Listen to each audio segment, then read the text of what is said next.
Watch your step, ladies and gentlemen. I will not deceive you into thinking the caves are entirely safe. The ladders are slippery, and so are the paths. Dick reached up and took the hand of a woman whose gray hair was frizzed into little knots. She was clutching her enormous, flour-covered straw purse incongruently against her tarpaulin-like overalls. She appeared frightened. As long as you do not stray from the regular path and watch your step carefully, there is nothing to fear, ma'am. Dick brought the woman safely down from the ladder onto the damp dirt path beside him. Greta ducked her head automatically to avoid a low-hanging stalactite. She had followed Dick through on these tours so many times during her time off from her job at the gift shop that she practically knew his spiel by heart. Her first trip through at the beginning of June, when she had just arrived to work for the summer, had awed and terrified her. Now she felt she could grope her way under the stalactites and between the stalagmites. Stalactites stick tight to the ceiling. Stalagmites might if they could, she remembered, feeling immensely clever that she had. Between the pillars, down the ladders, up the ladders, over the frozen lake, through the great hall, down the catacomb corridor, and out into the daylight without even the assistance of a flashlight. The group of tourists walked down the narrow dirt path that edged a deep chasm, filled with an angry, jagged mass of rock made menacingly alive by the shifting fingers of shadow caused by Dick's swinging lantern. On your left, ladies and gentlemen, you will see Dante's Inferno. It has been so named because of its imagined similarity to the pit. If you look closely, you will see the glow of the fires. Dick flicked a switch with his boot, and the whole bottom of the cavern lit up with a red glow of varied intensity, from a hot, searing red in the open light to warm blacks deepened and reddened to blood color in the shadows.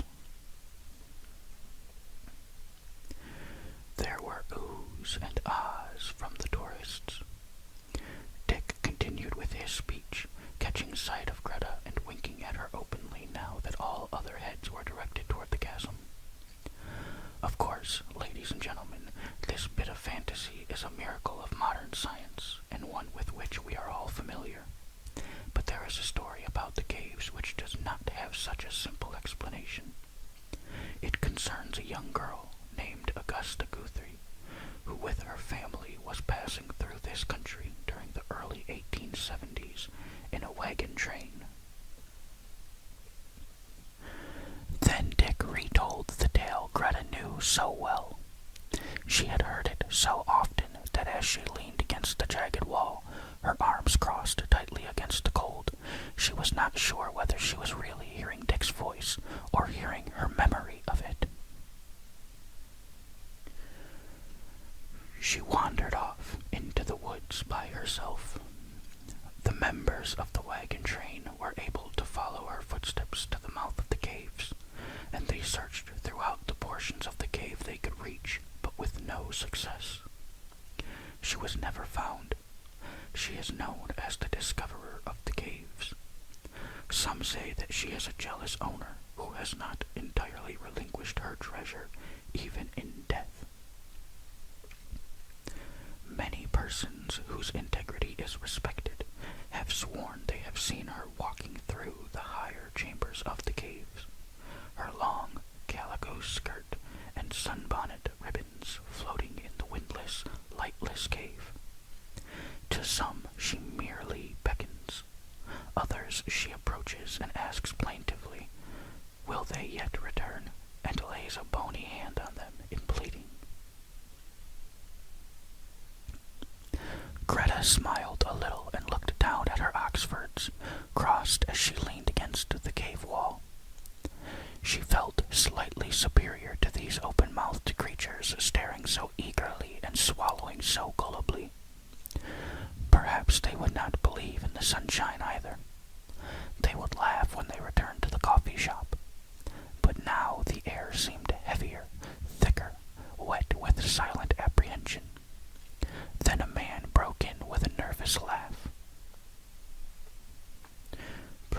story, son, he turned to the others. They just have to throw in a little show for the money, don't they? The others laughed with relief.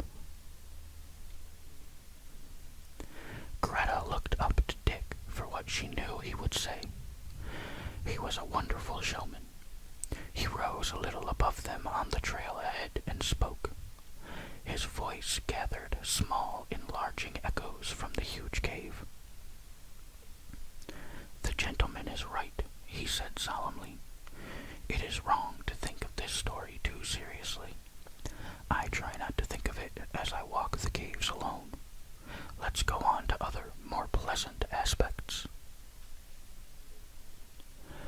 Greta thought maybe she wouldn't walk the whole 50 steps up the steel ladder to the cathedral, as one small side chamber off the Great Hall was called, because of the massive formations which had grown together into groups of towering, translucent pillars resembling a massive pipe organ. She stood at the bottom of the steps as the others walked up slowly. Then, when she was the only one down below, Dick called down the ladder. "Young lady, please do not become separated from the group. I would not be responsible for your safety." Greta smiled at him and his little game, and at the amused titter that spread among the tourists. He wasn't fooling anyone. So she went up and stood back in the tiny room with the others and listened to his speech while the green lights placed behind the translucent pillars lit the whole thing up like a huge jukebox. The green color gave it an eerie quality. Then, as Dick flicked the switch, a flood of music came from the concealed record player. I Know a Green Cathedral.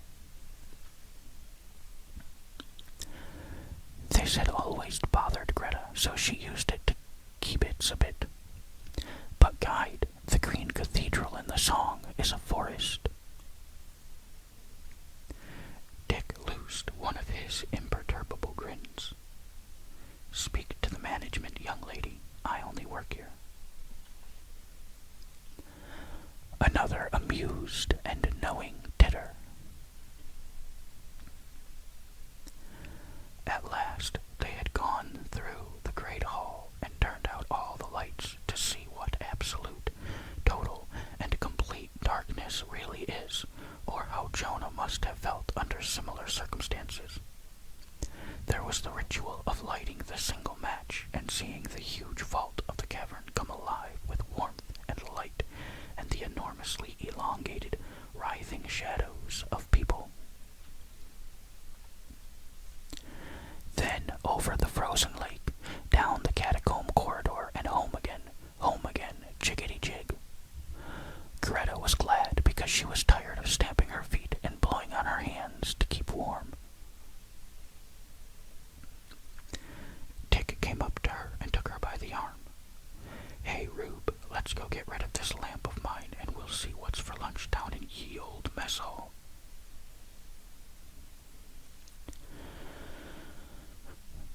As they climbed the steep hill up from the mess hall after lunch, the sun touched them. It filled Greta with a happiness that wanted to express itself. Let's climb up to the meadows and see if we can see any deer. Can't. I'm going spelunking tomorrow morning. Dick shoved his hands into his pockets. There was a thoughtful look on his face. It was almost a frown. Again, Greta sighed. You'd think you'd get enough of that cold, dark old hole. She was disappointed and made no attempt to conceal the fact. You might get lost in there. You can't go alone. Who says I can't? I do all the time. Besides, I know that cave like the face that stares at me from the mirror. He hesitated a bit. Anyway, I have an idea, and I have to prove it. Well, I don't care what you say. You might get lost. I'm going with you. Oh, it's better if two of us get lost. No, you can't come. You would get lost on a vacant lot. Besides, you'd die of fright if we met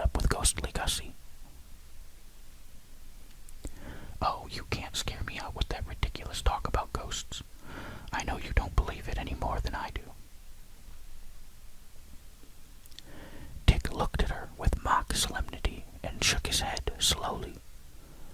Don't be so sure what I believe. I know the caves a little better than you do. All right, guide, you can cut the dramatics. I'm no rube, you know. The play is over. I'll meet you in front of the caves at 5 tomorrow morning. I don't believe you will be able to get out of your bed at that hour, but if you do, wear something warmer than a sweater and slacks. Something like long johns and combat boots and an Arctic parka, okay? We'll be going off the beaten track, and baby, it's cold down there.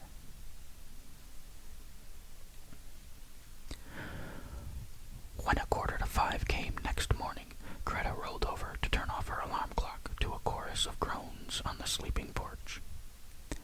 As she sank back into the soft bed, her resolve softened too. Then, just as her mind began to blot out reality, she forced herself awake with a jerk, remembering Dick's reproachful words. She staggered out of bed and quickly pulled on her clothes, shivering in the cold, dark morning. Now she was sitting at the side of the big opening to the hole.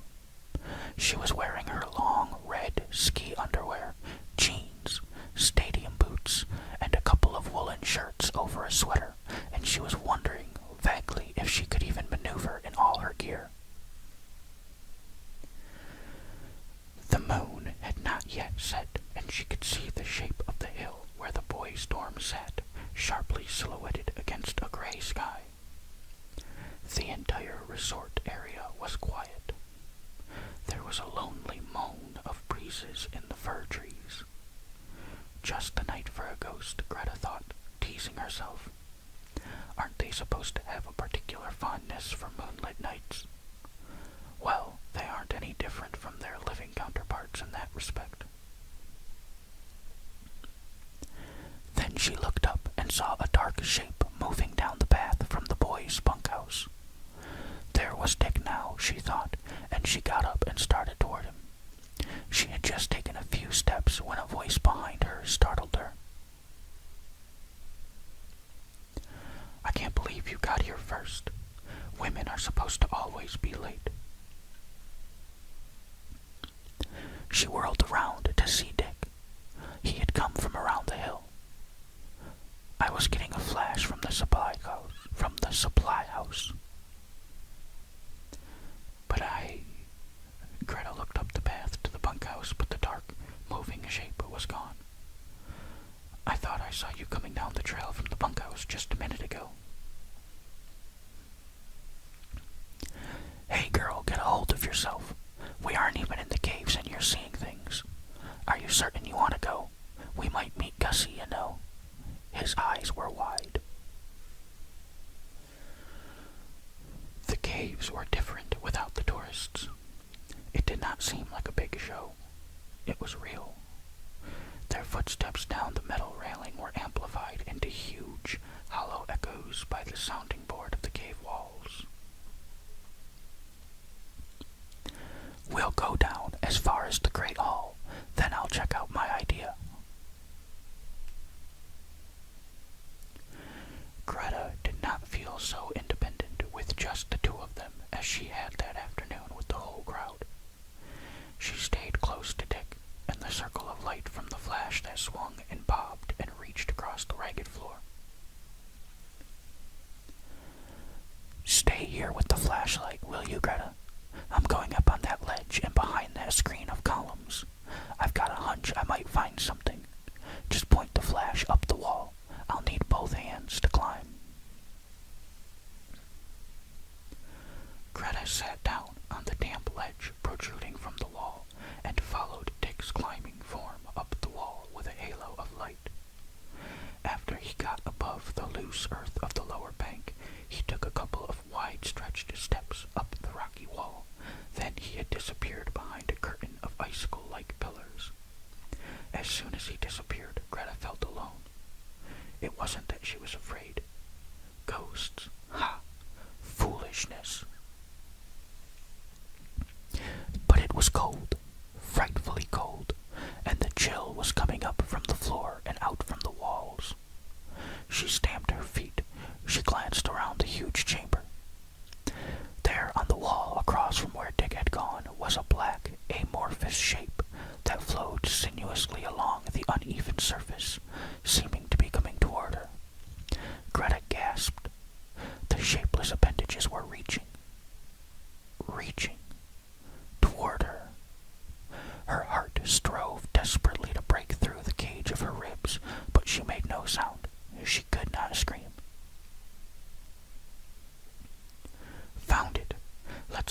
persistent. Dick came bounding down the bank. Greta looked up at Dick with relief, then searched the opposite wall, expecting to see the explanation of the moving shape in his shadow. But Dick's shadow was lying small and docile on the floor. With the light shining toward him, his shadow would have to be behind him, not on the opposite wall. Come now, I'll show you something you've never seen before. Dick's buoyant cheerfulness made Greta feel better. She pushed the specter, or whatever it was, to the back of her mind as well as she could. But even as she heard Dick's enthusiastic voice, the thing hovered in her subconscious, and she became more and more tense. Getting down on their hands and knees, they wriggled into the opening that Dick had located behind the pillars. Greta followed behind Dick as she pulled herself along on her stomach under the hanging knobs of limestone formations. The floor was wet and muddy. Greta pushed and squirmed toward Dick in his light. Then suddenly the passageway opened wide, and there was a fantastically beautiful, high-ceilinged chamber before them. Look, we discovered it ourselves. It isn't shown on any map of the caves. Dick was jubilant. The cavern seemed to be filled with an exotic garden of limestone formations growing lushly from floor and ceiling. Some were fluted and ridged elaborately. Some were bulbous. Some were streaked red from the iron in the limestone, like blood-stained mushrooms. There were golden yellow columns that shaded and faded into smooth, translucent white, reflecting the light damply, glossily. Greta stared in dumb admiration, not knowing how to express the overwhelming awe flooding in her. It was like finding a globe of crystallized eternity. Everything was so untouched, so pure, a secret treasure deposited by the ages. Time did not seem to exist in this motionless place. Then a drop of cold water fell on Greta's head. She looked up to see another drop swelling on a low-hanging orange stalactite, reminding her that time and motion had penetrated even here. Dick, it's the loveliest chamber in the caves. Don't tell anyone about it. Kind of reminds me of something I read about the dark flowers that bloom in the mysterious caverns of the soul. Greta looked at Dick in surprise. She hadn't thought him capable of saying something like that. Let's not tell anyone about it, Dick. It would be ruined if we turned it over to the rubes. There'd be bubble gum stuck all over the formations, and Joe was here scratched in the walls. Greta turned to Dick, feeling suddenly earnest and intense, just in time to see his face fading into blackness. The light of the flashlight grew weaker, then brighter, then waved until she could see the white incandescence of the filament outlined by its blue halo. It flared once more before her horrified eyes, then died into blackness. Dick, what happened? What happened? I don't know. Maybe the batteries. I've been using this flash quite a while. What a dopey thing not to bring batteries. Greta shivered. The beautiful world of a minute ago had been blotted out completely. She couldn't help thinking of the shadow in the great hall, and as she shuddered, the whole cavern seemed filled with the same all-devouring shadow swathing them in its dark cloak. She wanted to tell Dick about the shadow, but by forming the words it would make it more real, so in her subconscious the ghost of Augusta Guthrie grew ever larger, more palpable. She strove to keep it from being conscious. As long as Dick was not afraid, she could borrow from his strength. What'll we do, Dick? Can our way back. We'd better be able to. We're so far back now, no one would ever hear us yell. Greta, here, hold my hand. We can't get separated in here. We'd be sunk. Hey, I've got a couple of matches. Dick struck one of the matches and illuminated the chamber. They looked around for their entrance. The formations had a strange sameness. They were too unfamiliar. There were no landmarks they could use. Dick struck another match when the first had burned his fingers. Then in the light of the third match, they saw an opening. Come on. Dick was feeling his way toward the opening. If we can get to the Great Hall, I know where there's a supply of batteries near the steps up to the cathedral. Here's the opening. Dick's voice was filled with relief. Greta held tightly to his hand as he worked his feet down through the opening. Hey, he yelled. Hey, this isn't... As soon as he said it, the pull on Greta's hand became too strong. He slipped from her grasp and was gone. Dick, what happened? Where are you? Are you in the Great Hall? There was no sound from Dick. Greta felt choked. The skin over her entire body prickled with new sensitivity. She could feel the flow of cold air currents she had not noticed before. She had only one thought: to find Dick. He might have been hurt. Greta pushed her legs down into the hole, hung on to the edge as long as she could, then... She screamed as she began sliding down a steep, muddy bank. Dick. Her voice was tremulous. She had stopped sliding, but the darkness prevented her from seeing what kind of a place it was. Please, Dick, please. Where are you? It was as dark in this pit as in the one above, but she knew it was not the Great Hall. That much she could tell by a sixth sense. They were working farther and farther into the cave, into the mountain. Then Greta heard it. It was a high-pitched note. She listened closely. It could not be Dick. No human being living could make a sound like that. The word living had popped uninvited into her mind, and how she wished it hadn't. She leaned against the muddy bank in the total oblivion and heard the high-pitched shriek with helpless terror. She felt about her. The cave was large. She could stand up. She started staggering around, walking, now half jogging over the uneven floor, blindly, almost hysterically. As she walked, something brushed her. Something moving that scratched her face claw-like and brushed by with a floating motion. Greta wanted to cry out, but her throat was closed tight. It was like a nightmare. She was trying to get somewhere, and she could not get there, and she wanted to scream, and she couldn't. She slowed down and held her hands ahead of her. The cavern was narrowing.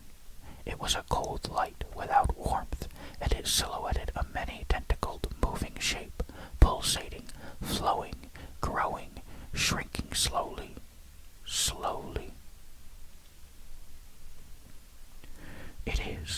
It is, the ghost of Augusta Guthrie. Greta could see the fluttering sunbonnet strings, the slowly billowing skirt, even the glowing empty eyes. Greta's hand flew to her mouth. She bit her lip in anguish and terror. She moved slowly backward, unable to turn her face away from the apparition that was reaching toward her. Reaching. As she backed along, the passageway grew smaller, and Then she inched along the wall, which turned suddenly. Oh, Greta gasped with disbelief at what she saw. It was a shaft of light, a thin, warm, oblique, sunborn hand, dancing with myriad dust motes suspended within it like an infinitesimal Milky Way. Oh, Greta repeated, and the relief she felt reached through her body and loosened the fear.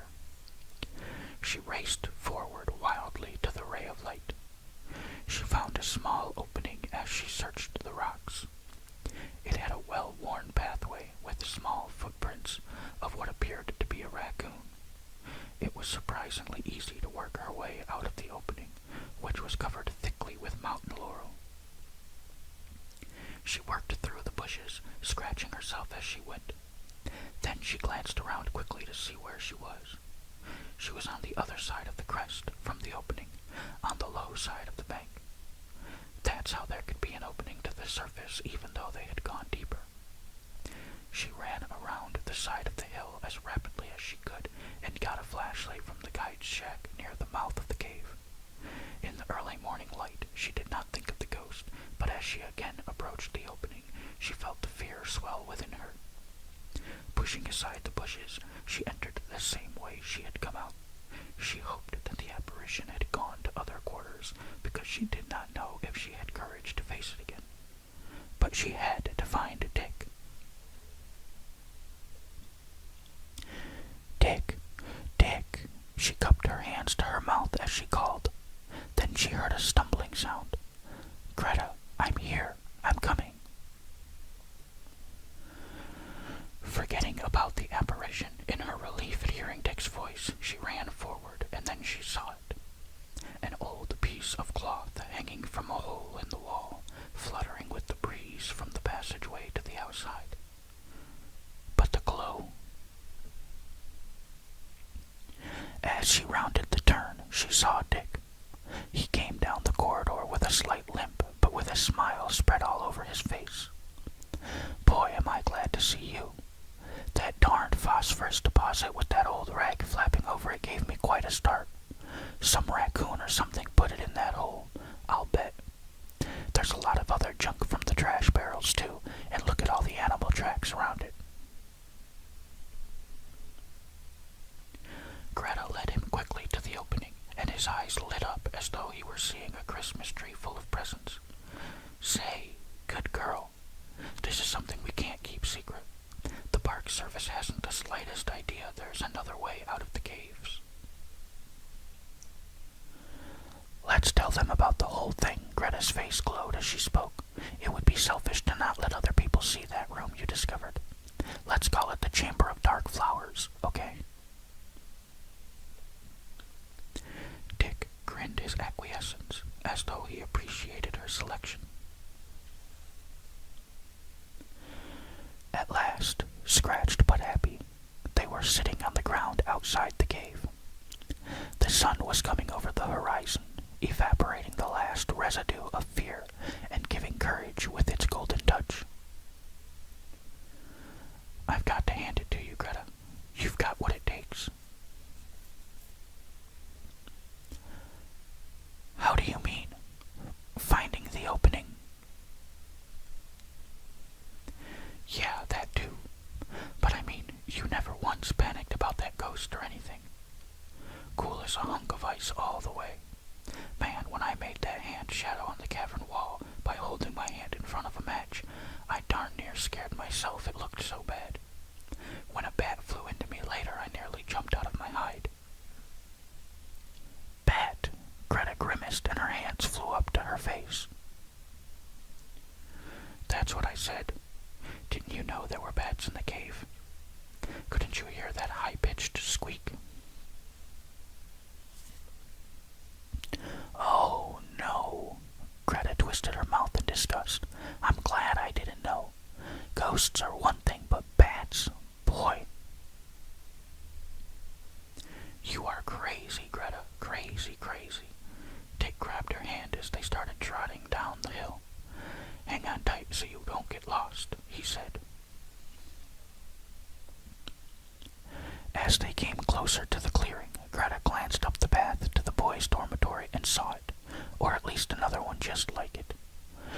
was the shape she had seen before in the darkness. It was a doe, still black in the early dawn. It stood, hesitating a moment, then leaped into the brush beside the trail. "Oh, look!" Greta was breathless. "That's what it was. When I was waiting for you this morning, I thought you were a deer,